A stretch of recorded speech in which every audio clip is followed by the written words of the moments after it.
கிறிஸ்துக்குள் பிரியமானவர்களே, இந்த நாளிலும் கூட ஒரு நல்ல தெய்வ வார்த்தையை தியானிக்கும்படியாக ஆண்டவர் இந்த நாள்ல உங்களை பார்த்து சொல்றாங்க, எழுந்திரின்னு சொல்றாங்க. நீ இருக்கிற இடத்துல இருந்து எழுந்திரி, ஹல்லேலூயா. சோர்வுல இருந்து எழுந்திரி, ஹல்லேலூயா. இப்படி அநேக எழுந்திரின்னு சொல்லி தேவ மனிதர்களிடத்துல பேசின வார்த்தைகளை இந்த நாளில நம்ம என்ன செய்ய போறோம், தியானிக்க போகிறோம். திருப்பிக் கொள்ளலாம். ஆதியாகமம் 13ஆம் அதிகாரம் 17ஆம் வசனம். ஆதியாகமம் 13ஆம் அதிகாரம் 17ஆம் வசனம்.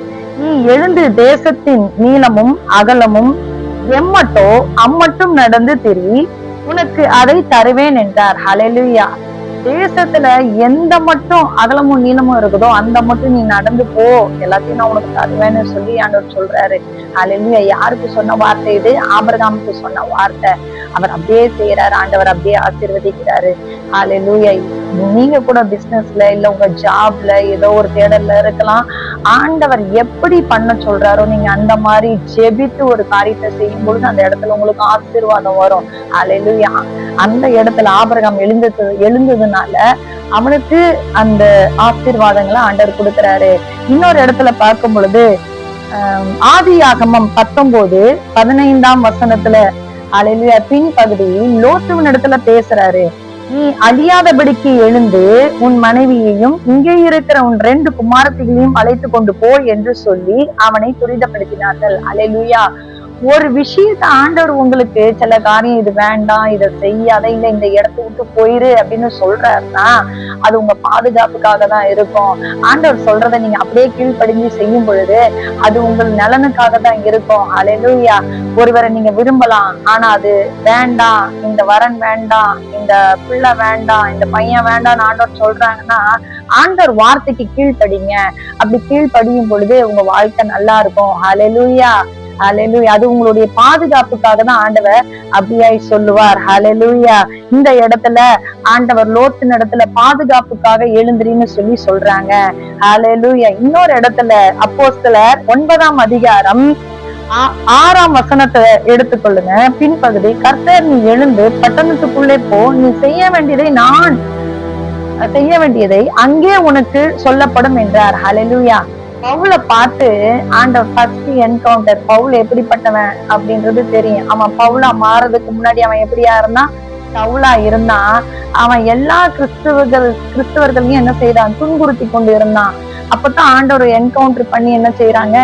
நீ துன்பப்படுத்துகிற இயேசு நானேன்னு சொல்லி பேசி முள்ளில் உதைப்பது உனக்கு கடினமாம் அப்படின்னு சொல்லி பேசுறாரு பவுல் கிட்ட, அதாவது சவுல் கிட்ட. ஹல்லேலூயா. அதுக்கப்புறம் தான் என்ன ஆகுறான்? அவன் அந்த என்கவுண்டர் ஆன பிறகுதான் சவுல் பவுலாவே மாறுகிறாரு. ஹல்லேலூயா. அப்ப என்ன சொல்றாரு ஆண்டவரு? நீ போ, எழுந்து பட்டணத்துக்குள்ள போன்னு சொல்றாரு. பவுல் கீழ்படுகிறாரா இல்லையா? கீழ்படுகிறாரு. ஹல்லேலூயா. இப்போ நீ செய்ய வேண்டியதா நான் உனக்கு சொல்லுவேன் அப்படின்னு சொல்லி இந்த நாளிலும் கூட நான் என்ன ஊழியம் செய்யறது ஆண்டவரே, எனக்கு ஊழிய அபிஷேகம் இருக்குன்னு எல்லாரும் சொல்றாங்க, ஆனா எனக்கு ஊழியம் இருக்குதா இல்லையா அப்படின்னு சொல்றாங்கன்னா ஆண்டவர் முதல்ல உங்களுக்கு என்ன செய்யறாரோ அதை கடந்து போங்க. ஹல்லேலூயா. அந்த பாதைக்கு நேரா நீங்க ஓட ஆரம்பிங்க. மீதி அவர் நடத்துவாரு. அவர் பட்டணத்துக்குள்ள போன பிறகு உன் கண்ணு தெரியாம தான் இருக்கிறாரு. குசியாமலும் குடியாமலும் இருந்து ஜெபம் பண்ணி கொண்டு இருக்கிறாரு. ஆனா அவர் சொன்னதை கீழ்ப்படிஞ்சு போயிட்டே இருக்கும்போது அவருக்காக, அந்த பவுலுக்காக இன்னொரு மனுஷனை ஆயத்தப்படுத்துறாரு. இன்னொரு இடத்துல அனன்யா கிட்டயும் என்ன செய்யறாரு? எழுந்திரி அப்படின்னு சொல்லி சொல்றாரு. ஹல்லேலூயா. பாருங்க, அனன்யா கிட்ட என்ன சொல்றாரு பாருங்க. கர்த்தர் தரிசனமாகி அனன்யாவே என்றார். அவன், ஆண்டவரே இதோ அடியேன் என்றார்.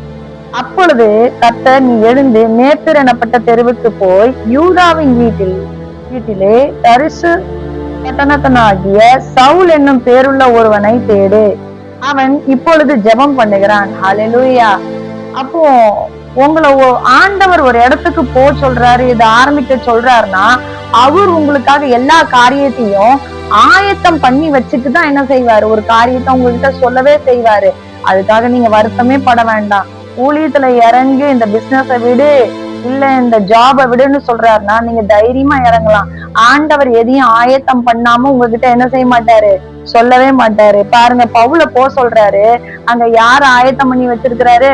அனனியாவை ஆயத்தம் பண்ணி வச்சிருக்கிறாரு. ஹல்லேலூயா. தொடர்ந்து நீங்க வாசிச்சீங்கன்னா அது எப்படி எப்படி ஆயத்தம் பண்ணி பவுல ஊழியத்துக்கு நேரம் ஆண்டவர் அழைக்கிறாருங்கிறத புரியும்.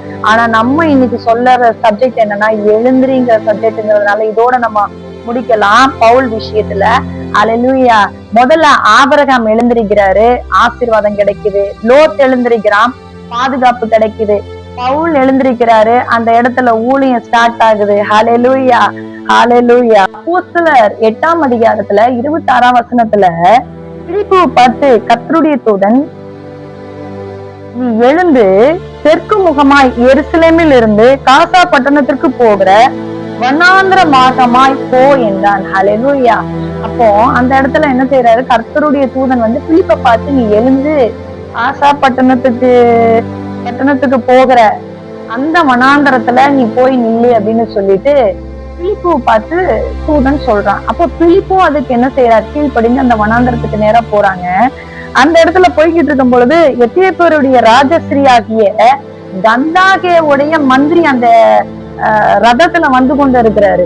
அப்ப அந்த இடத்துல வந்துகிட்டு இருக்கும் போது பிலிப்புவை பார்த்து தூதன் சொல்றான், அந்த ரதத்தை போய் நீ பிடி, அந்த ரதத்தை போய் நீ என்ன செய்ய பிடி அப்படின்னு சொல்லும் போது ரதத்தை ஓடி போய் என்ன செய்யறாரு?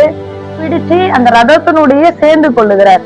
அப்பொழுது ஏசாயா தீர்க்க தரிசன ஆகமத்தை வாசிக்கிறதை கேட்டு, நீ வாசிக்கிறவைகளின் கருத்து உனக்கு தெரியுமான்னு சொல்லி அந்த மந்திரி கிட்ட கேக்குறான். அந்த மந்திரி என்ன வாசிக்கிட்டு இருக்கிறாருன்னா ஏசாயா தீர்க்க தரிசன புத்தகத்தை வாசிட்டு இருக்கிறாரு.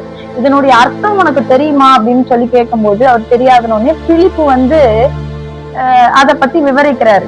என்ன விவரிக்கிறார்னா, அவர் வாசித்த வேத வாக்கியம் என்னவென்றால், அவர் ஒரு ஆட்டை போல அடிக்கப்படுவதற்கு கொண்டு போகப்பட்டார்.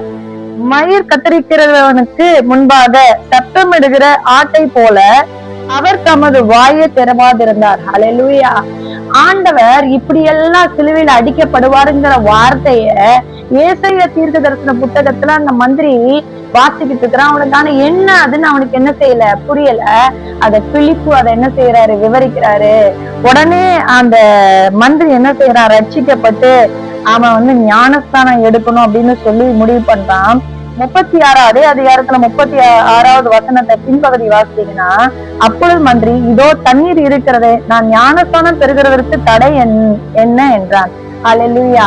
அப்போ ஒரு தண்ணிய பார்த்தோன்னே நான் ரட்சிக்கப்பட்டுட்டேன், இப்படியும் ஒரு தெய்வம் இருக்குதா, இப்படியும் நமக்காக ஒரு தெய்வம் நமக்காக உயிர் கொடுக்க போகும் அப்படின்னு அந்த வார்த்தைகளை படிச்ச உடனே அவன் என்ன செய்யறான்? தன் மனதை கர்த்தருக்கு என்று ஒப்பு கொடுத்து அந்த மந்திரி என்ன செய்யறாரு? உடனே ஞானஸ்தானம் எடுக்கும்படியா சொல்ற. தண்ணி இருக்குதே, அப்படியே ஞானஸ்தானத்துக்கு தடை அப்படின்னு சொல்லி. அதற்கு பிலிப்பு, நீ முழு இருதயத்தோடும் விசுவாசித்தால் தடை இல்லை என்றான். அப்பொழுது அவன் இயேசு கிறிஸ்துவை தேவனுடைய குமாரன் என்று விசுவாசிக்கிறேன் என்று சொல்லி ரதத்தை நிறுத்த சொன்னான். அப்பொழுது பிலிப்பும் மந்திரியும் ஆகிய இருவரும் தண்ணீரில் இறங்கினார்கள். பிலிப்பு அவனுக்கு ஞானஸ்தானம் கொடுத்தான். ஹல்லேலூயா, ஹல்லேலூயா. அப்போ பிலிப்பு யாருக்கு ஞானஸ்தானம் கொடுக்கிறாரு? ஒரு தேசத்தின் மந்திரிக்கு ஞானஸ்தானம் கொடுக்கிறாரு. ஹல்லேலூயா, ஹல்லேலூயா. அப்போ கர்த்தர் சொன்னார்னா அந்த காரியத்தை நீங்க செய்யும் பொழுது அசாதாரணமான காரியங்களை உங்களை கொண்டு செய்ய அவர் வல்லவரா இருக்கிறார். பாருங்க, தேசத்தின் மந்திரிக்கு ஞானஸ்தானம் கொடுக்கும்படியாக பிலிப்புக்கு அந்த கிருபை கிடைத்தது. ஹல்லேலூயா. ஒருவேளை அவர் கீழ்ப்படியலன்னா அந்த வனாந்தரத்துக்கு போன்னு சொல்லணும். இந்த நேரத்தை எதுக்கியா வனாந்தரத்துக்கு போக சொல்றீங்க அப்படின்னு ஏதாவது கேள்வி கேட்டிருந்தா அந்த மந்திரி ரட்சிக்கப்பட்டிருக்க முடியாது. ஒருவேளை ஆபிரகாம் கிழக்கும் மேற்கு தெற்கு இப்படியா அலைய சொல்றீங்களே, தேசம் முழுவதும் என் கால் வலிக்காதான்னு கேட்டிருந்தா அந்த ஆசீர்வாதத்தை சுதந்திரிச்சிருக்க முடியாது. ஒருவேளை லோத்து என்னை இப்படி துடுத்துப்போன்னு எந்திரிச்சு பிள்ளைய குட்டிய போன்னு சொன்ன நான் எப்படி போவேன் அப்படின்னு, எங்க இழுத்துட்டு போவேன் அப்படின்னு சொல்லி பயந்துகிட்டு ரொம்ப பயந்துகிட்டு இருந்திருந்தாருன்னா, கீழ்படியாம இருந்திருந்தாருன்னா சோதோம்லயே அழிஞ்சு செத்து போயிருப்பாரு. ஹல்லேலூயா, ஹல்லேலூயா. அப்போ இப்படியா பவுலும் அந்த நாளையில எழுந்திருக்கலன்னா ஊழியம் அவ்வளவு வல்லமையா பவுல கொண்டு செய்திருக்க முடியாது. ஹல்லேலூயா, ஹல்லேலூயா. கடைசியா பாருங்க, மத்தேயு 28 6-7.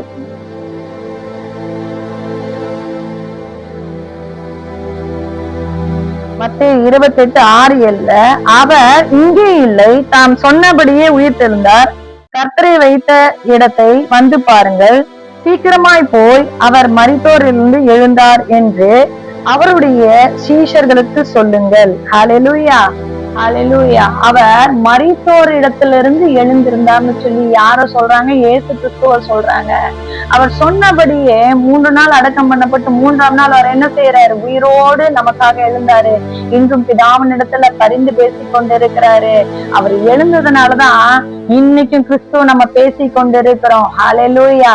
பாவத்துக்கு செத்து நீதிக்கு பிழைத்திருக்கும்படியா, இந்த நாளில நீங்கள் எழுந்திருக்கும்படியா ஆண்டவர் எந்த காரியத்துல உங்களை ஊழியத்துக்கு எழுந்திருக்க சொல்றாரா? எழுந்துறீங்க. இல்ல உங்க ஆசீர்வாதத்துக்கு உங்களை இந்த இடத்தை விட்டு எழுந்துறீன்றாங்களா? எழுந்துறீங்க.